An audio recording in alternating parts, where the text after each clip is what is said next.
All right, update time. And voting gauntlet's here officially. Okay, here's the voting gauntlet. Here's the update notification. All right, here we go. Feh Pass loyalty perks will be available. The lineup of the limited time content manuals is being updated. New weapon skills and weapons to refine are being added. Okay, so maybe that's one of the reasons why you guys are so excited. Please put a Zero Refine. A skill will be added for Fjorm Princess of Ice. Yes, it is Ice Mirror. Or not Ice Mirror. It's Mirror Stance. Why did it's the mirror part that screwed me over. Aether Raids is being updated. Mjolnir Strike is being updated. Give me a break, guys. It's 3 a.m. We know the time. Like if you're playing the Fire Emblem Heroes game, here's an update from the Fire Emblem Heroes development team. We would like to introduce a new feature and changes in version 5.8.0 update. Feh Pass loyalty perks will be available. I mean, we've already talked about this. I guess I haven't released a video, so look forward to that if you haven't seen my take on it. But essentially, you're gonna get trait fruit dragon flowers, and then more trait fruit and more dragon flowers by keeping yourself subscribed. You will also get an enhanced summer support, and depending on how much time you spend with it, it will go from 3 to up to 5 summer support. And yeah, it's more about the resources. It's nothing crazy. My personal perspective on this stuff, you're gonna have to see the video for it, but yeah, it's nothing crazy. Anyways, our next manuals. Oh my goodness. Oh, it's Micaiah? I have a minus attack summer Micaiah chat. That's why this matters a lot to me. Micaiah! So, checking what she has attack respawn and resploy, as Evan pointed out. Yep, there's nothing crazy. She also has Fire Flood Dance too, which is when you refresh somebody attack +3 and res +4. But honestly, that's such a dumb thing to get. Yeah, honestly, if you guys have her and you have a bad IV, it's a merge. And if you don't want to merge her, attack respawn is already on Winter Cecilia. And then we have Resploy, which is nothing crazy as well. But it's a merge for a lot of people. And for me, this means a lot because I can have minus attack. All right, but Hubert is much more interesting because that's Infantry Hexblade being dropped down. And that's a good one. That's a really good one. It's only on him and Zane. And obviously, he doesn't offer much. He also has Roar Fox. So -4 to all stats on initiation. On your opponent, of course. Which is a pretty good fire tome. So I think he's pretty good fodder. I would definitely pick him up. Micaiah is a lot harder for me to suggest, but if you need her for a merge, I do. I'm gonna get her. Or you need her for Resploy, I guess. But I guess Resploy and attack respawn are already in the manual pool. But yeah, the more important hero is Veronica.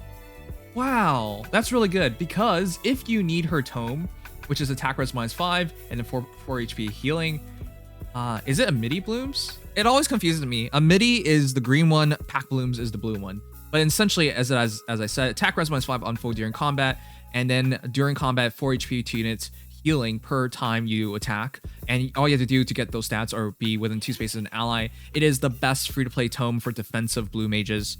So yeah, it is a very easy to suggest thing.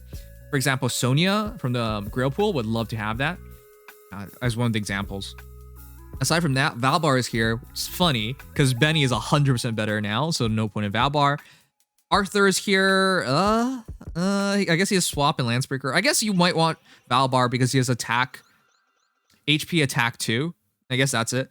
And then Merlinus also has Wings of Mercy. I guess there's no point in Merlinus, in my opinion. But yeah, Merlinus is there, and then yeah, Cecilia. That's a fine pool of.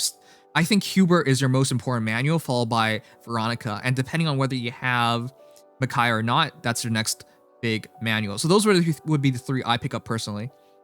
Yeah, that's a really good pool. It's not extremely good.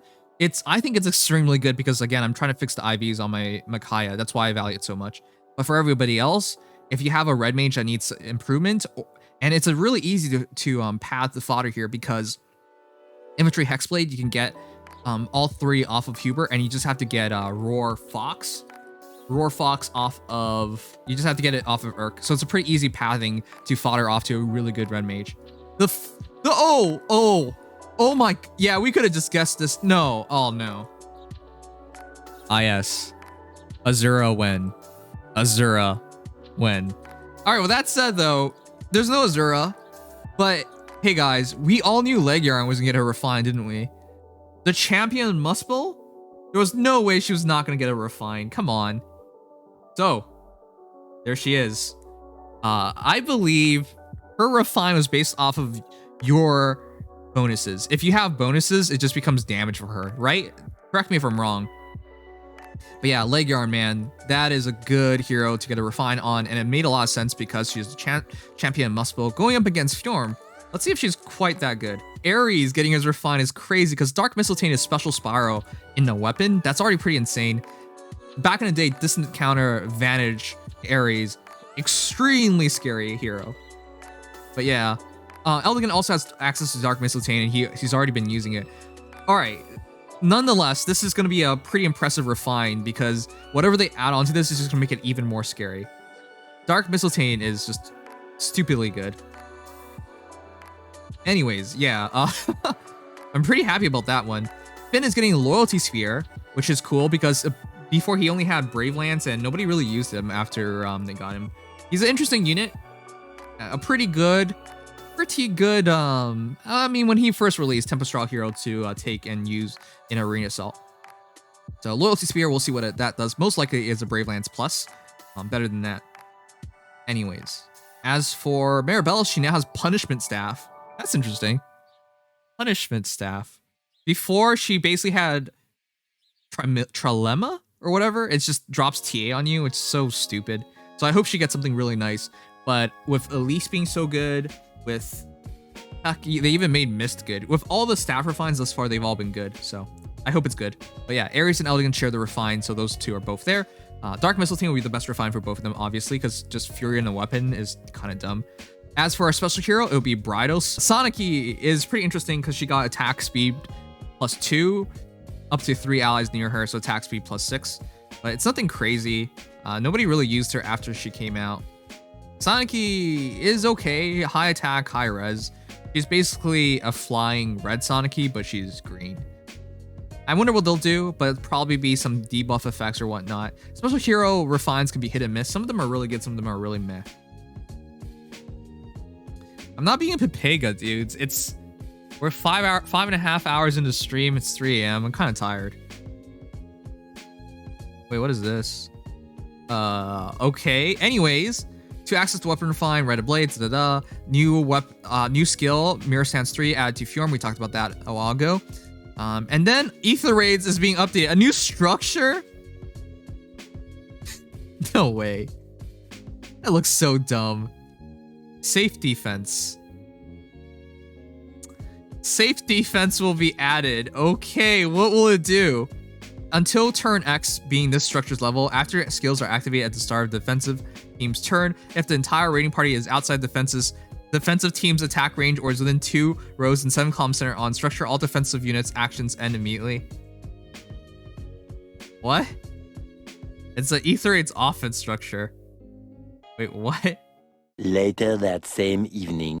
To clarify, if your entire raiding party is outside the defensive team's attack range, it will fully trigger. Or if it is within 2 rows and 7 columns center on structure, it will also trigger. When it triggers, all defensive team unit actions end immediately. So yeah, right now it's maximum level 1. Its purpose is to end turn 1 offenses. I know it's a bit confusing, but once it comes out, I think it'll be very easy to understand. But essentially, this is a must get. If you're finding yourself losing to turn 1 offenses, you must get this. I don't think turn 1 offenses are dead, because if they can't push in after turn 1 anyways, they can still lose. It just gives you an opportunity to open up room and to deploy and place your units a bit better. How does it prioritize the effect of Catapult? I'm going to assume Catapult out prioritizes everything and takes shot on this, because you're right about that. So yeah, this is going to be interesting to see. I think this is a big help. I feel like Aether Raids has just not been fun for some people, because a lot of people don't have savior skills, and as soon as they fight a turn 1 push team, they just lose. Not a lot of fun, so this helps a lot. The other effect doesn't counter Pathfinder teams. Pathfinder teams cover the entire map. Yep. But that's what I'm saying. Like, it doesn't mean it's all over, because again, there are a lot of ways to play around this still. It doesn't 100% guarantee you win. Like, even if they give up their first turn, you might not be able to push into them anyways. Even like sometimes you'll just end up attacking on turn 2 instead. In which case, you know, sure, auto recovery didn't work, but you could still lose. So, The question here is, will there be a hindrance version of this in the future? Because if there is, this is very easily locked down. It just means your opponent has to give up another structure to use the hindrance version, but yeah. It will be interesting to see how well this goes. But yeah, this is a step in the right direction, but it's also just kind of weird. I don't know how this makes whales feel. That's the thing. Turn 1 pushes are one of the like whales' favorite things to do, and now they're not gonna be able to do it. We'll see. I wonder how this is actually gonna work. Anyways, please note that with the addition of this new structure, the following will occur in Aether Raids. Players who have not updated, it will break the replays as usual. And then some structures will have the level cap increase. All schools level 9. And then Aether Resort is being updated as well, and new songs are being added. Concert Hall Preparations, Pilgrimage from Fire Emblem Echoes, Shadows of Valentia, and Battle of Destiny from Fire Emblem's Thracia Sen 6. Miller Strike is being updated. A mechanism will have its level cap increase. Cognitive Summoner up to level 4. Resonant Battles is being updated. A restart function. What? Resonant Battles is getting a restart feature? I guess it just saves you like 10 seconds. Sure. You know what? You got it, IS. You got it. Additional heroes via Heroic Grails. The following heroes are now available to summon using Heroic Grails. Ferdinand and Leonie. Oh, Leonie will be fun. Plus the Leonies will come now. Yeah, you'll see her in Aether Raids defense teams, but she's not going to be as effective because safety fence can lock things down. This is a very interesting structure, man. Okay. Anyways, other changes. Buttons that will take you to YouTube page will be added to Tempest Trials Plus menu. Buttons that take you to Fire Emblem Heroes Book 2, Chibi Playhouse, and Fire Emblem Heroes from Sing's Flower of Ice videos will be added to the past episodes menu, which will display during and after the Ice and Flame series ends. Ah. One more to go before we see it. And that's all the news about the update. We hope you continue to enjoy playing Fire Emblem Heroes. All right, guys, what do you guys think about this newest update? I like the manuals. I'm whatever with the Feh Pass loyalty pack. I feel like this is for a specific group of people. But this is really cool for me. Micaiah, Huber, and Veronica. I'm happy with the 3 picks. Of course, I'm always happy for like dual rallies, but if I get a merge on a hero I have bad IVs on, I'm pretty happy.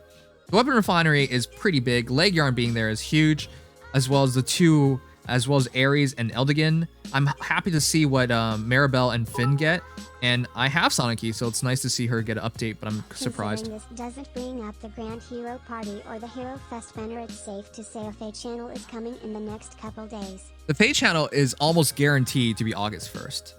Outside of that, guys, Safety Fence is here, and that's going to be the biggest game changer for Aether Raid players. No longer do you have to fear turn 1 push teams. I mean, they'll still be hard to deal with for a lot of people, but it's a lot more manageable once this is out. So overall, a strong update, and I like it. I'm also happy Leonie is coming back, and yeah, you guys can let me know what you guys think, but it's a pretty good update. But that's not all. There's a lot of other stuff that they could be talking about, but they're not because the Feh Channel is on August 1st. Yeah, let's see.